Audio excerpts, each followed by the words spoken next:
ESG 분야로 이직하고 싶은 분들이 꼭 묻는 질문이 있는데요. 자격증을 뭘 따야 되는지라는 겁니다. 그래서 제가 검색을 한번 해봤는데요. 한국직업능력연구원 민간자격정보 서비스에 ESG로 검색을 하니까 291건이 나옵니다. ESG 전문가, ESG 경영 전문가, ESG 지도사. 그런데 제가 만나는 기업 ESG 담당자나 컨설턴트 중에 이런 민간 자격증을 핵심 스펙으로 내세우는 분은 한 명도 못 봤습니다. 대신 금융권이나 기업에서 ESG 실무를 하는 분들이 갖고 있거나 또 갖고 싶어하는 자격증을 한번 따로 모아봤습니다. 네, 이번 영상 끝까지 보시면 ESG 공시 의무화를 앞두고 몸값 오를 자격증이 무엇인지 알게 되실 겁니다. 먼저 탄소, 온실가스 계열입니다. 대표적인 게 온실가스 관리 기사와 온실가스 검증 심사원입니다. 둘은 이름은 비슷하지만 성격이 완전히 다른데요. 온실가스 관리기사는 한국산업인력공단의 국가기술 자격증입니다.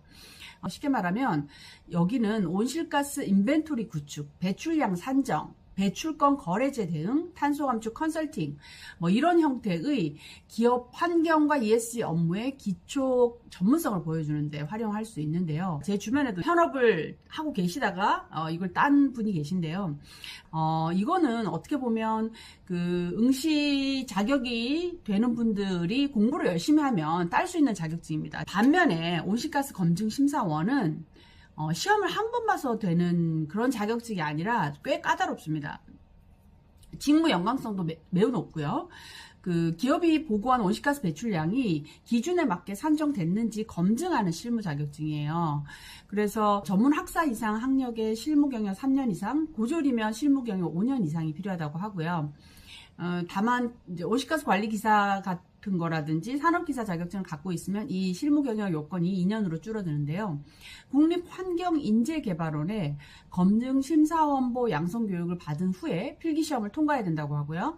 그래서 검증심사원보가 된 다음에 실제 검증기관에서 검증 경험을 쌓아야 정식 검증심사원으로 올라갈 수 있다고 합니다. 지난해에 그 검증심사원보 양성교육 지원자가 너무 많아서 교육생을 추첨으로 선정하기까지 했다고 해요. 진입장벽이 있는 자격증인데다가 경력을 쌓은 후에 실제로 그런 프로젝트의 전문 인력으로 참여할 수 있다는 점 때문에 현업 경력자들의 관심이 매우 높은 자격증이라고 볼 수 있죠. 두 번째, 금융권에서 많이 따는 자격증은 두 가지인데요.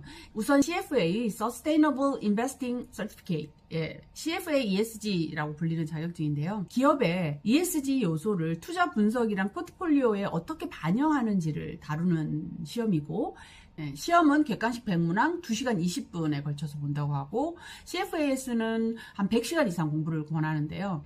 2026년 기준 등록비가 한 $890에 달합니다. 응시 자격 제한은 없는데 이미 투자 프로세스를 알고 있는 사람한테 좀 유리한 자격증. 그래서 자산 운영이나 리서치나 또 지속 가능 금융 쪽을 하고 싶어 하는 분들이 입문용으로 많이 고려하는 것 같아요. 그 외에 가르프에서 SCR 자격증이라고 하는 것도 있는데요. 이건 은행이나 보험사에서 기후변화가 기업에 어떤 금융 위험을 만드는지에 대한 거를 들여다보는 시험인데요. 기후과학이라든지 물리적 리스크, 전환 리스크, 녹색금융 시나리오 분석, 넷제로 이런 것들을 다 다루고요. 시험은 객관식 80문항 4시간이고 100시간에서 150시간 공부를 권장하고 있습니다. 등록비는 비회원 기준 $750. 쉽게 구분하면 CFA는 ESG를 투자 판단에 어떻게 넣을 것인지를 보는지 가깝고, SCR은 기후 위험을 어떻게 측정하고 관리하는지에 대한 것입니다. 두 개 다 영어로 된 시험이고요. 국내 취준생들에게는 비용도 그렇지만 영어로 문제를 풀어야 된다는 진입장벽도 있습니다. 제가 이제 몇 년 전에 금융 쪽에 계신 분한테 이 자격증에 대해서 얘기를 듣고 공부도 좀 안 하고 SCR 자격증 시험을 한번 봤는데요. 그래가지고 떨어졌어요. 영어로 4시간 동안 시험을 보는데 너무 주변 환경이 이제 시끄럽고 집중력도 떨어지고 쉽지는 않았어요. 근데 그 과정에서 막판 초치기로 공부를 하면서 그 기후 리스크에 대한 것들, 지금 기후 시나리오 분석하는 이 개념들을 전체적으로 다 공부를 할 수 있었거든요. 근데 좀 단점이 있더라고요. 단점은 그 몇 점 이상이면 합격인지 이게 공식 커트라인이 공개가 되지 않아요. 그래서 자기가 아무리 공부를 열심히 한다고 하더라도 합격률이 응시자 수라든지 그 시험을 보는 응시자들이 너무 잘하는 사람들이 붙는다든지 뭐 이렇게 되면은 이 등락을 알 수가 없습니다. 그래서 결과는 패스, 페일로 나오고요.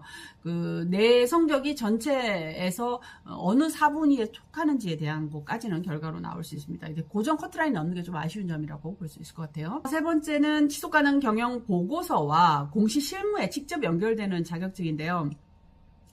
한국표준협회에서 운영하는 AA1000 국제검증심사원 자격이 이제 있습니다. 이건 저도 땄어요. 예, 이제 공부해가지고 시험 보면 되는 거여서 그렇게 난이도가 어렵진 않습니다. AA1000AS 이 지속가능성 정보가 원칙과 기준에 따라서 제대로 작성됐는지를 이제 검증하는 국제 표준인데요. 국내 기업들 지속가능 보고서에 보면 맨 뒤에 제3자 검증 의견서가 붙어 있잖아요. 이제 바로 이걸 하는 사람들이라고 보면 됩니다. 또 지금까지는 이제 ESG 보고서가 자율 공시였기 때문에 검증 의견을 굳이 받지 않아도 되었지만 앞으로는 지속가능 보고서 이 ESG 공시가 재무 공시하고 가까워지기 때문에 조금 더 이 숫자하고 정보 신뢰성을 봐야 되고 제3자 검증이 좀 더 까다롭게 의무화될 가능성이 높기 때문에 여기에 대한 관심도 높아질 것 같은데요. 근데 이 검증이 사실은 한국에서 어떻게 자리를 잡을지를 잘 모르겠는데 아무래도 기존의 회계사들이 이 ESG를 배워가지고 하는 제3자 검증이 좀 많아질 것 같고 회계사가 아닌 분들은 이런 형태의 자격증을 갖추고 뭐 이렇게 되지 않을까? 아직은 잘 모르겠습니다. 어떻게 시장이 바뀌게 될지. 어찌됐든 어카운터빌리티의 자격은 이제 ACSAP라고 해서 이게 가장 초급 단계고요. 그 다음에 PCSAP, 이제 PCSAP의 경우는 한 5건 정도의 검증 경험을 요구하고요. 그 다음이 LCSAP, 그러니까 여기 같은 경우는 이제 리드급이라고 볼 수 있죠. 사실은 이제 개인적인 경험을 말하면 딴다고 해서 끝은 아니고요. 저의 경우는 실제로 보고서 검증 실무를 뭐 현업에서 막 하거나 이러지는 않기 때문에 그냥 이 단계에서 머무르는 것 같고요. 검증 실무를 이걸 통해 가지고 이제 배워 나가려고 하는 분들의 경우는 조금 도움이 될 것 같다라는 생각이 들었습니다.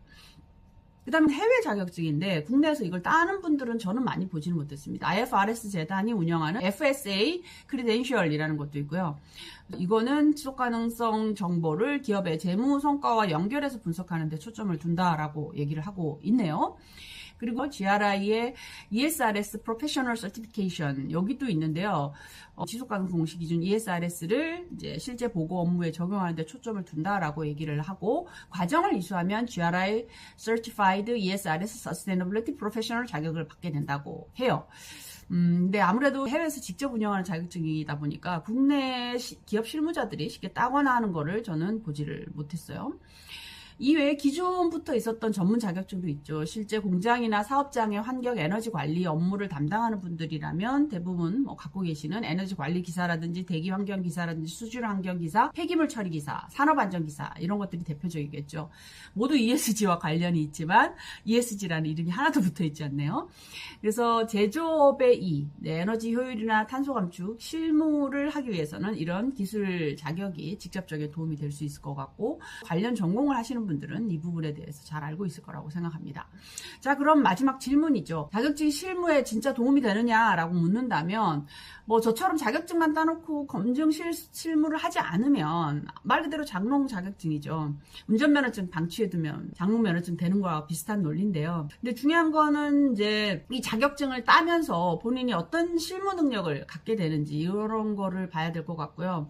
사실 저는 이제 자격증이 없어도 ESG 보고서 작성을 하는 외부 컨설팅 기관에서 중대성 평가 같은 걸 할 때 전문가 자문으로 상당히 많이 참여하는 편이거든요. 그렇기 때문에 꼭 자격증이 뭐 크리티컬한 포인트는 아닌 것 같다라는 생각이 개인적인 생각입니다. 또 한 가지가 더 있는데요. 이제 회사 안에서 일만 잘하는 걸로 자기의 전문성이 이제 자동으로 알려지는 시대가 지나고 있잖아요. 그래서 현업에서 경험을 쌓고 그 경험을 뭐 글이나 발표, 강의, 뭐 여러 가지 프로젝트 이런 것들을 외부에 꾸준히 이제 조금 보여주는 게 필요하죠. 그래서 자격증을 따기 전에 한번 먼저 자기 자신에 대해 좀 물어봐야 될 것 같아요. 나는 ESG 전문가가 되고 싶은가?